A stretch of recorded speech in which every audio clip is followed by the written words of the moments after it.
प्रिय साथियों, इसके पिछले वीडियो में हम लोगों ने प्रश्नावली 4.1 को हल किया था और उसमें हमने सीखा था कि अगर कोई हमको समीकरण दिया है तो उसकी जांच हम करते थे कि वो द्विघात समीकरण है या नहीं, ये सीखा था। और साथ ही साथ अगर हमको सेंटेंस दिए रहते थे, स्थितियाँ दी रहती थी, तो हम उससे द्विघात समीकरण को बनाते थे। तो प्रश्नावली 4.1 में तो हमने सिर्फ द्विघात समीकरण के बारे में समझा। और द्विघात समीकरण क्या होता है आप जानते ही हैं। द्विघात समीकरण का मतलब होता है ऐसा समीकरण जिसमें चर की जो घात होती हैं वो 2 होती हैं, उसको द्विघात समीकरण कहते हैं। तो अब हमको क्या करना है, जो द्विघात समीकरण हमने सीखा उसको हल करने की विधियों को आगे पढ़ना है। तो यहाँ से हम क्या पढ़ेंगे, यहाँ से हम पढ़ेंगे द्विघात समीकरण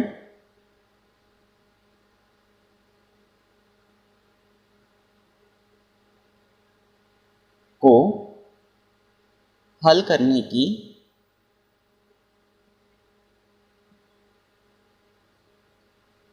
विधियाँ।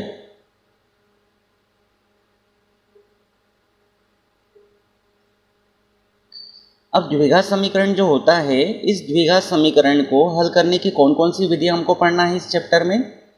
तो एक तो हमको पढ़ना है गुणनखंड विधि,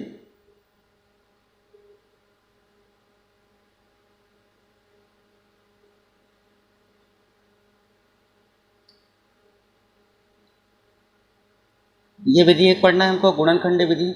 और इस विधि को हम चैप्टर 2 बहुपद में पढ़ चुके हैं। इसमें हम क्या करते थे, जो मध्य पद रहता था उस मध्य पद को विभक्त करते थे और गुणनखंड बनाते थे। तो गुणनखंड विधि हम पढ़ चुके हैं। इसमें क्या करते हैं, मध्य पद को विभक्त करते हैं, यानी मध्य पद को 2 समान भागों में बांटते हैं।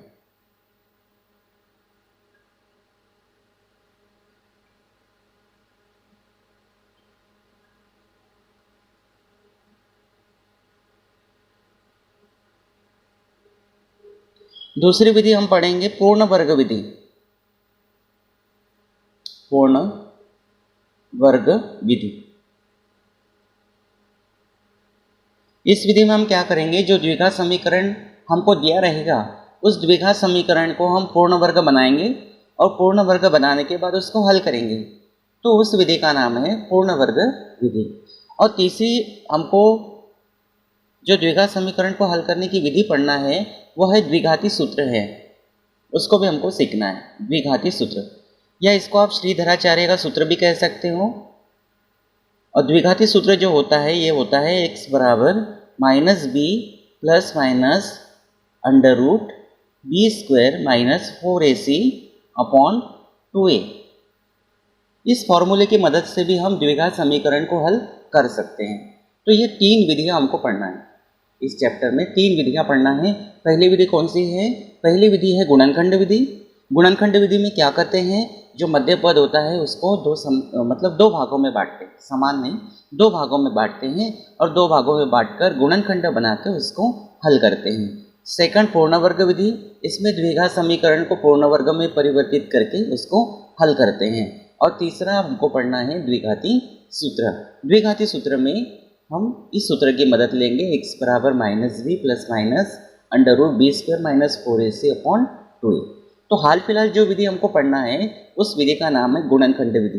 प्रश्नावली 4.2 को पढ़ने के लिए हमको सबसे पहले इस विधि के बारे में जानना जरूरी है, गुणनखंड विधि। तो हम इसी विधि के बारे में बात करते हैं। सबसे पहले गुणनखंड विधि।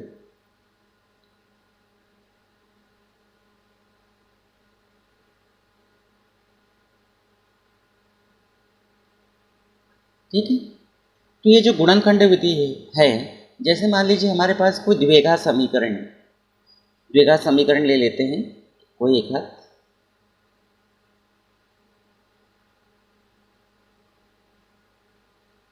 जैसे हमने लिया द्विघात समीकरण 2x² माइनस 3x प्लस 1 बराबर 0। ये हमारा एक द्विघात समीकरण है। अब देखिए, अगर हम इसको ऐसा लिखते हैं 2x² माइनस 3x प्लस 1, तो इसको हम क्या कहते हैं, इसको हम कहते हैं बहुपद। इसको हम बहुपद कहते हैं क्योंकि इसके बराबर में कुछ नहीं है और इसमें चर की जो घात है वो 2 है, तो इसको हम कहेंगे द्विघात बहुपद। ये द्विघात बहुपद है और ये द्विघात समीकरण है, क्योंकि बराबर का चिन्ह है और बराबर के चिन्ह के इधर कुछ भी लिखा हो सकता है, जैसे यहाँ 0 लिखा हुआ है, तो ये क्या हमारा द्विघात समीकरण है, ये द्विघात बहुपद होता है। अब द्विघात बहुपद के क्या होते हैं, आप लोगों ने पढ़े थे, द्विघात बहुपद के होते हैं शून्यक। द्विघात बहुपद के शून्यक होते हैं, जीरोस जिसको कहते हैं। वैसे जो द्विघात समीकरण होते हैं, द्विघात समीकरण के मूल होते हैं। इनके क्या होते हैं, मूल होते हैं, या इसको कह सकते हैं कि हल होता है, हल कह सकते हैं या मूल कह सकते हैं। इस तरह से आपको ध्यान रखना है। मतलब द्विघात समीकरण के जो शून्यक होते हैं, द्विघात बहुपद के जो शून्यक होते हैं, द्विघात समीकरण में वो मूल कहलाते हैं। है दोनों एक ही। अगर द्विघात बहुपद है तो शून्यक कहेंगे, और अगर द्विघात समीकरण है तो उसको मूल कहेंगे या हल करेंगे, हल कहेंगे। अब देखो इसको हल कैसे करना है। तो ये जो द्विघात समीकरण हमको दिया हुआ है, इसमें मध्य पद को विभक्त करना पड़ता है, लेकिन इसके पहले हमको ये देखना है यहाँ एक्स स्क्वायर जो है इसके साथ गुणा में कितना है। एक्स स्क्वायर का जो गुणांक है ये 2 है, तो एक्स स्क्वायर का जो गुणांक होता है उसका इस अचर पद के साथ पहले गुणा करते हैं। अगर यहाँ कुछ नहीं हो तो कोई दिक्कत नहीं है, लेकिन अगर यहाँ पे एक्स स्क्वायर के साथ कोई गुणांक है तो उसका गुणा अचर पद के साथ करते हैं। यहाँ पे कितना है, 2 है, चिन्ह से देखा जाता है, वैसे प्लस है, तो इस 2 का गुणा यहाँ करेंगे +1 के साथ। तो 2 का गुणा +1 मतलब 1 के साथ करेंगे, तो ये कितना होगा, 2 होगा। इस 2 का गुणा किसके साथ कर रहे हैं हम, 2 का गुणा कर रहे हैं अचर पद के साथ। एक्स स्क्वायर के गुणांक का गुणा कर रहे हैं अचर पद के साथ, ये 2 आ गया। ठीक है, अब क्या करना है, 2 के ऐसे गुणनखंड बनाना है, या 2 को ऐसे 2 भागों में बांटना है जिसको जोड़ने या घटाने पर -3 आ जाए, ये -3 आ जाए। इस 2 को ऐसे 2 भागों में बांटना है कि जिसको जोड़ने या घटाने पर -3 आ जाए और गुणा करने पर 2 आ जाए। तो क्या लिख सकते हैं हम, देखो 2 को हम लिख सकते हैं 2 गुणा 1। 2 गुणा 1 कितना होता है, 2, मतलब दोनों का गुणा करने पर 2 आ रहा है। अब इसको जोड़ने या घटाने पर -3 आना चाहिए, तो अगर हम 2 को माइनस रखते हैं और 1 को भी अगर हम माइनस रखते हैं तो -2 और -1 ये हो जाएगा -3। -2 और -1, देखो -2 और -1 दोनों के समान चिन्ह है, समान चिन्ह वाले जुड़ते हैं तो 2 और 1 हो जाएगा 3, और बड़ी संख्या 2 है उसका चिन्ह माइनस। तो इस तरह से हमने क्या किया, हमने ये देखा कि हमारे पास एक्स स्क्वायर के गुणांक और अचर पद का गुणा करने के बाद जो संख्या आई उसको ऐसे 2 भागों में हमने बांटा है कि जिसका गुणा करेंगे तो 2 आ जाएगा और जिसको जोड़ने या घटाने पर -3 आ जाएगा। तो इस तरह से हम क्या लिख सकते हैं, हम लिख सकते हैं 2x² -3x को हम क्या लिखेंगे, -2x और -1x। एक नहीं लिखा तो भी चलता है, देखो -2x और -1x ये हो गया -3x। ठीक है, इस तरह से, और +1 = 0। आगे इसको हल करते हैं, 2 की जोड़ियां बना लेते हैं, दोनों में से कॉमन निकालना है। तो यहाँ पर भी 2 है, यहाँ पर भी 2 है, तो 2 निकलेगा कॉमन।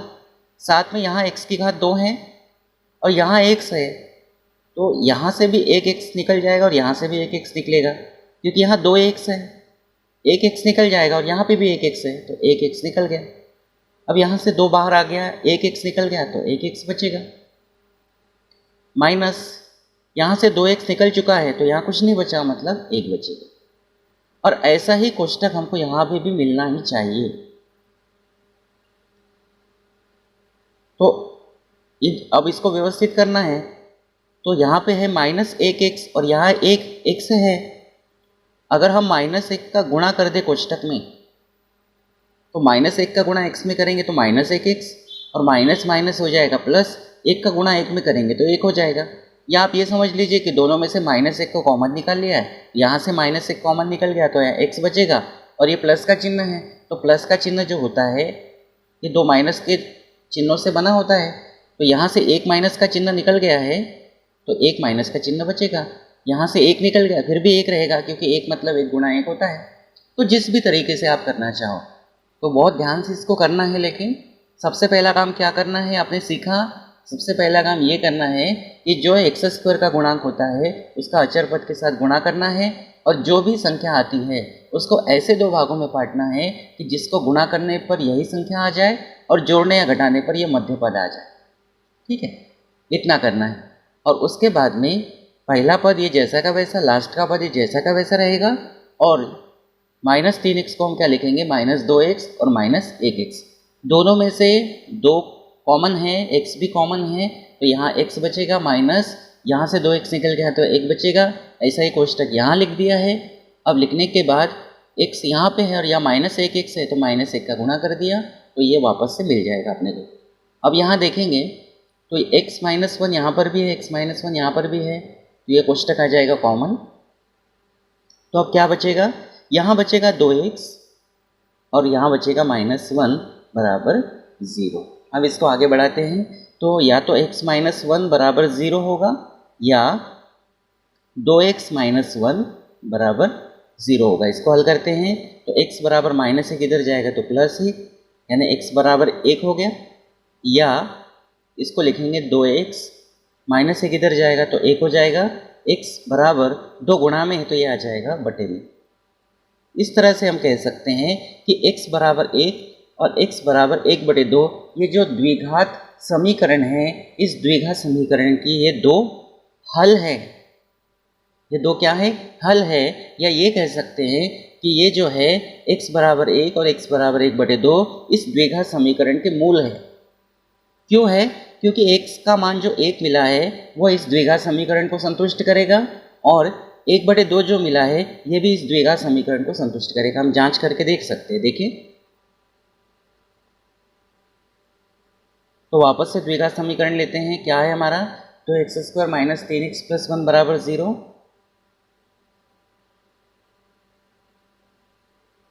सबसे पहले x बराबर 1 को लेके चलते हैं। x बराबर 1 रखने पर, ये जांच है, ये आपको सिर्फ समझाने के लिए कि ये इसको किस तरह से संतुष्ट करेगा। x बराबर 1 रखेंगे तो यहाँ होगा 2, x का मान 1 है तो 1 का वर्ग -3, x का मान 1 रखेंगे +1 बराबर 0। 2, 1 का वर्ग होगा 1, -3 एकम 3 +1 बराबर 0। इसको आगे बढ़ाते हैं, 2 एकम 2 -3 +1 बराबर 0। 2 और 1 3 होगा, -3 बराबर 0। 3 में से 3 गया 0 बराबर 0। तो यहाँ जो x बराबर 1 ये वाला मान है, इस द्विघात समीकरण को क्या कर रहा है, संतुष्ट कर रहा है। ध्यान देना इस बात पे, x बराबर 1 ये जो मान है इस द्विघात समीकरण को संतुष्ट कर रहा है, और संतुष्ट करने के कारण ही ये जो 1 है इस द्विघात समीकरण का एक हल है, या द्विघात समीकरण का एक मूल है, या ये कह सकते हैं कि द्विघात समीकरण को क्या कर रहा है, संतुष्ट कर रहा है। तीनों बातें कह सकते हैं। संतुष्ट कर रहा है का मतलब दोनों साइड आपस में कैसे आ रहे हैं, बराबर आ रहे हैं, इसका मतलब है कि वो इसको संतुष्ट कर रहा है। तो इसको आप हल कह सकते हो, इसको आप मूल कह सकते हो, या द्विघात समीकरण को संतुष्ट करता है ऐसा कह सकते हो। ठीक है, उसी प्रकार हम इस मान को भी लेकर चलते हैं। तो वापस से हम जांच कर लेते हैं। 2x² - 3x + 1 बराबर 0। अब हम रखेंगे x बराबर 1/2।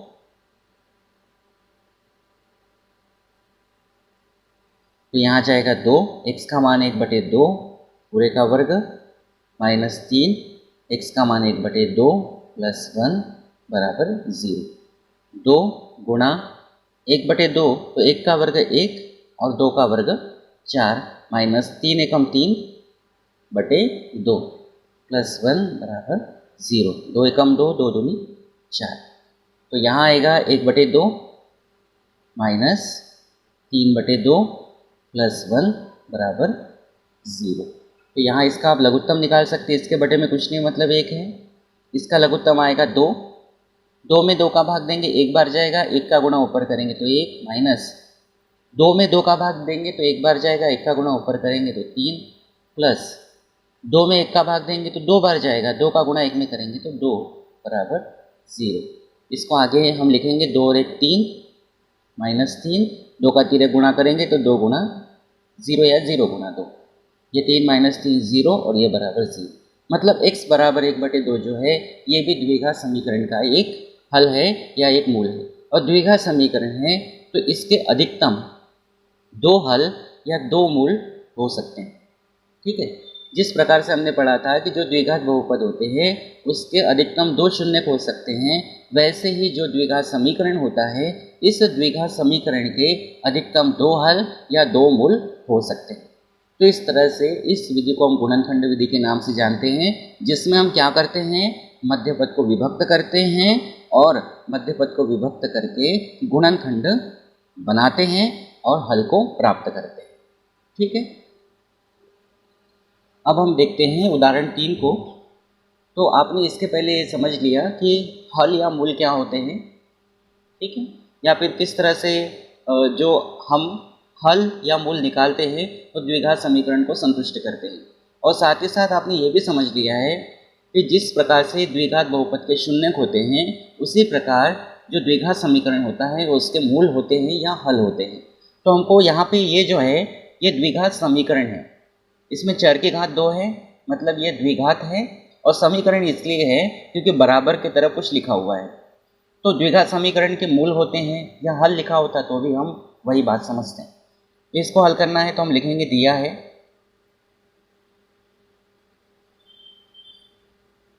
2x² माइनस 5x प्लस 3 बराबर 0। सबसे पहला काम हम क्या करेंगे, x² के गुणांक और अचर पद का गुणा करेंगे, तो ये हो जाएगा 2 तिया 6। अब 6 को हम ऐसे 2 भागों में बांटेंगे कि जिसको जोड़ने या घटाने पर -5 आ जाए और गुणा करने पर 6 आ जाए। तो हम इसको क्या लिख सकते हैं, 6 को हम लिख सकते हैं 1 गुणा 6, 1 गुणा 6 लिख सकते हैं, और क्या लिख सकते हैं 2 गुणा 3, और क्या लिख सकते हैं 3 गुणा 2, और क्या लिख सकते हैं 6 गुणा 1। इस तरह से लिख सकते हैं। इसके अलावा तो कोई तरीका समझ में नहीं आ रहा है। तो ये तरीके हो गए इसको 6 को लिखने के। अब देखते हैं पहला तरीका, 1 गुणा 6। तो इसका गुणा करने पर तो 6 आ रहा है, लेकिन इसको जब हम जोड़ते या घटाते हैं तो -5 आना चाहिए। अगर हम 6 को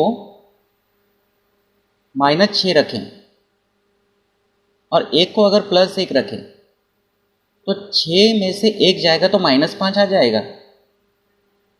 अगर हम 6 को माइनस रखते हैं और 1 को अगर प्लस रखते हैं तो 6 में से 1 जाएगा तो -5 आ जाएगा। लेकिन जब इनका गुणा करेंगे तो 6 कम 6 प्लस का गुणा माइनस में करेंगे तो -6 हो जाएगा, और हमारे पास +6 है। तो ये हमारा जो गुणनखंड है वो सही नहीं है।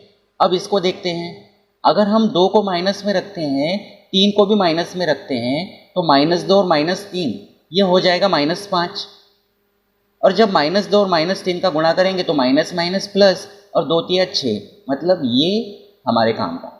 बात को समझना है। देखो 6 को अगर माइनस में रखते हैं और 1 को अगर प्लस में रखते हैं तो -5 तो मिल रहा है, लेकिन यहाँ पे चिन्ह प्लस था, यहाँ पे प्लस है, और दोनों का गुणा 6 हो रहा है तो ये +6 है। तो जोड़ने या घटाने पर तो आना ही चाहिए बीच का पद, लेकिन साथ में गुणा करने पर हमारी जो संख्या हमको मिली है वो भी मिलना चाहिए। इनका गुणा करेंगे तो -6 मिल रहा है, लेकिन हमारे पास +6 है। दूसरा हम देखते हैं तो यहाँ पर -2 और -3, -2 और -3 -5 होगा, और दोनों का गुणा करेंगे तो माइनस माइनस प्लस 2 तिया 6 हो जाएगा। तो ये हमारा जो गुणनखंड है वो काम का है। तो हम क्या लिखेंगे, हम लिखेंगे 2x² minus 2x minus 3x plus 3 बराबर 0। इसको आगे हल करते हैं, 2 2 की जोड़ियाँ बनाते हैं, दोनों में से 2 कॉमन है, साथ में x भी कॉमन है, तो यहाँ बचेगा x, और यहाँ से 2x निकल गया तो यहाँ बचेगा -1, यहाँ पर भी आएगा x -1 बराबर 0। x में कितने का गुणा करें कि -3x आ जाए, तो -3 का गुणा कर देते हैं। -3 का गुणा x में करेंगे तो -3x, और -3 का गुणा -1 में करेंगे तो +3 हो जाएगा। अब कोष्टक को कॉमन निकाल लेते हैं, x -1, तो क्या बचेगा 2x -3 बराबर 0। तो हम क्या लिखेंगे, x -1 बराबर 0 या 2x -3 बराबर 0। इसको लिखेंगे x बराबर 1 या 2x बराबर -3 इधर जाएगा तो +3 होगा, और x बराबर होगा 3/2। तो x बराबर 1 आया और x बराबर 3/2। जैसे हमने अभी इसके पहले देखा था, इस मान को अगर आप इस द्विघात समीकरण में रखोगे तो ये वाला मान इस द्विघात समीकरण को संतुष्ट करेगा, आप जांच करके देख सकते हो। और 3/2 ये जो मान आया है ये भी इस द्विघात समीकरण को संतुष्ट करेगा। संतुष्ट करेगा मतलब द्विघात समीकरण का एक मूल है या हल है। तो इस तरह से हम लिख सकते हैं लास्ट में, अतः द्विघात समीकरण क्या है हमारा, 2x² माइनस 5x प्लस 3 बराबर 0 के मूल कहें या हल कहें 1 और 3/2 है। ठीक है, इस तरह से आप जांच करके देख सकते हैं। ठीक है, आप जांच करके देखेंगे तो आपको पता चल जाएगा।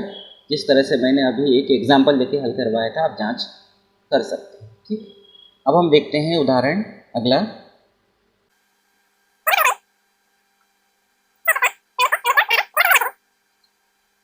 मूल ज्ञात कीजिए कहें, हल ज्ञात कीजिए कहें, बात एक ही है। ठीक है, चलो इसको हल करते हैं। बहुत ही आसान है। सबसे पहले लिखते हैं, दिया है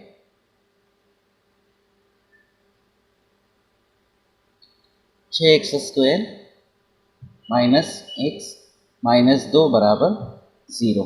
हम क्या करेंगे, x² के गुणांक और यहाँ जो अचर पद है, अचर पद कितना है, -2 है, इनका गुणा करते हैं। तो 6 का गुणा करते हैं -2 के साथ, तो ये हो जाएगा -12। अब ये -12 को ऐसे दो भागों में तोड़ते हैं जिसको जोड़ने या घटाने पर माइनस, यहाँ 1 है, -1 आ जाए और गुणा करने पर -12 आ जाए। देखो 12 को हम क्या लिख सकते हैं, 1 गुणा 12। ठीक है, 1 गुणा 12 लिखेंगे तो 12 और 1 13 होता है, 12 में से 1 गया तो 11 होता है, -1 नहीं आएगा, यहाँ -1 है। और क्या लिख सकते हैं, 2 गुणा 6, 6 और 2 8 होते हैं, और 6 में से 2 गए तो 4 होते हैं, -1 नहीं होता। और क्या लिख सकते हैं, 3 गुणा 4, 4 में से 3 गया तो 1 बचता है, और 3 और 4 का गुणा किए तो 12 होता है। लेकिन कब, जब हम 4 को माइनस रखेंगे और 3 को प्लस रखेंगे तब -4 में से 3 जाएगा, यानी 4 में से 3 जाएगा तो 1 बचेगा, और 4 माइनस वाला है तो -1 हो जाएगा। उसी प्रकार प्लस का गुणा माइनस में करेंगे तो माइनस होगा, और 3 का गुणा 4 में करेंगे तो 12 होगा। मतलब हमारा काम यहाँ बन रहा है, नहीं बनता तो आगे भी हम चलते। तो समझ गए आप किस तरह से हो रहा है। देखो 4 में से 3 गया तो 1 बच रहा है, और 4 बड़ी संख्या है तो उसका चिन्ह -1, और दोनों का गुणा कर रहे हैं तो चिन्ह का भी हम ध्यान रख रहे हैं। प्लस का गुणा माइनस से करेंगे तो माइनस, 3 का गुणा 4 में करेंगे तो 12। तो इस तरह से हम क्या लिख सकते हैं इसको, 6x² plus 3 x minus 4 x minus 2 बराबर 0। इसको आप आगे पीछे लिख सकते हो, कोई दिक्कत की बात नहीं है। दो की जोड़ियाँ बना लेते हैं। दोनों में से क्या कॉमन है, 3 यहाँ है, 3 यहाँ से भी कॉमन निकलता है, दोनों में से x कॉमन निकलता है। अब 6 मतलब 3 गुणा 2, 3 निकल चुका है तो 2 बचेगा। x² मतलब x गुणा x, 1x निकला तो 1x बचेगा, प्लस 3x निकल गया कुछ नहीं मतलब 1। ऐसा ही कोष्टक यहाँ आएगा, यहाँ आना ही चाहिए। अगर नहीं आता है मतलब आप कहीं ना कहीं गलती कर रहे हैं। अब यहाँ 2x है और यहाँ -4x है। अगर हम -2 का गुणा करते हैं तो -2 का गुणा 2x में करेंगे तो -4x, और -2 का गुणा +1 में करेंगे तो माइनस प्लस माइनस 2 एकम 2 बराबर 0। अब यहाँ से इसको निकाल लेते कॉमन, तो ये होगा 2x + 1, क्या बचा 3x - 2 बराबर 0। तो इसको हम लिख सकते हैं या तो 2x + 1 बराबर 0 या 3x - 2 बराबर 0। इसको हम लिखेंगे 2x बराबर -1, x बराबर -1/2। यह आ गया द्विघात समीकरण का एक मूल। या हम लिख सकते हैं 3x बराबर -2 का हो जाएगा +2, x बराबर 2/3। या तो यह होगा द्विघात समीकरण का एक मूल। इस तरह से ये जो 2 आए हैं ये द्विघात समीकरण के मूल है। तो हम लिखेंगे अतः 6x² माइनस x - 2 बराबर 0 के मूल -1/2 और 2/3 है। मूल होने का मतलब क्या है, ये जो द्विघात समीकरण है, इस द्विघात समीकरण को ये दोनों मान क्या करेंगे, संतुष्ट करेंगे। इसीलिए इस द्विघात समीकरण के दो मूल है, या कह सकते हैं कि दो हल है। अब हम देखते हैं उदाहरण 5 को भी देख लेते हैं। और इसमें हमको बोला है द्विघात समीकरण 3x² - 2 वर्गमूल में 6x + 2 बराबर 0 के मूल ज्ञात कीजिए। तो इसको लिखते हैं, दिया है 3x² - 2 वर्गमूल में 6x + 2 बराबर 0। यहाँ पे x² का गुणांक है 3 और अचर पद है +2 यानी कि 2। इन दोनों का गुणा करते हैं, ये हो जाएगा 3 × 2 बराबर 6। तो 6 को हम ऐसे दो भागों में बांटते हैं कि जिसको जोड़ने या घटाने पर -2 वर्गमूल में 6 आ जाए और गुणा करने पर 6 आ जाए। तो देखो हम इसको हम ऐसा लिख सकते हैं, 6 को वर्गमूल में 6 गुणा वर्गमूल में 6। 2 बार लिखने का मतलब है इस तरह से हो जाएगा, वर्गमूल में 6 का वर्ग और वर्ग से वर्गमूल कैंसिल हो जाएगा तो 6 ही बचेगा। तो इस तरह से हम क्या कह सकते हैं कि अगर 6 को हम वर्गमूल में 6 गुणा वर्गमूल में 6 लिखते हैं तो वापस से हमको 6 ही मिलता है। अब देखो इन दोनों का गुणा करने पर 6 आ रहा है। अगर हम वर्गमूल में 6 को माइनस में रखें और वर्गमूल में 6 को माइनस में रखें तो माइनस माइनस प्लस 6 ही मिलेगा। लेकिन माइनस वर्गमूल में 6 एक बार और माइनस वर्गमूल में 6 एक बार 2 बार हो जाएगा, तो ये हो जाएगा -2 वर्गमूल में 6। तो इस तरह से ये जो माइनस वर्गमूल में 6 माइनस वर्गमूल में 6, इस द्विघात समीकरण को जो हम हल कर रहे हैं, इसके लिए ये जो मध्य पद है, इस मध्य पद को हम इन दो भागों में विभक्त कर रहे हैं। ठीक है, समझ गए बात को। इनका गुणा करने पर 6 मिल रहा है और इनको जोड़ने पर माइनस वर्गमूल में 6 माइनस वर्गमूल में 6 -2 वर्गमूल में 6 हो जाएगा। तो इस तरह से हम इसको आगे बढ़ाते हैं। 3x², इसको क्या लिखेंगे, माइनस वर्गमूल में 6x माइनस वर्गमूल में 6x, ये हो जाएगा माइनस वर्गमूल में 6x माइनस वर्गमूल में 6x -2 वर्गमूल में 6x + 2 बराबर 0। अब दो दो की जोड़ियाँ बना लेते हैं। अब देखो कॉमन निकालना, बड़ा ध्यान से ये काम करना है। यहाँ पे वर्गमूल में 6 है और यहाँ 3 है, तो 3 का मतलब ये हो सकता है कि 3 बराबर वर्गमूल में 3 गुणा वर्गमूल में 3 हो सकता है। जब हम 6 को लिख सकते हैं ऐसा, तो 3 को भी लिख सकते हैं। और वर्गमूल में 6 का मतलब क्या होगा, वर्गमूल में 3 गुणा 2, मतलब इसको हम लिख सकते हैं वर्गमूल में 3 गुणा वर्गमूल में 2। तो 3 जो है इसमें वर्गमूल में 3 2 बार है और वर्गमूल में 6 जो है इसमें वर्गमूल में 3 एक बार है।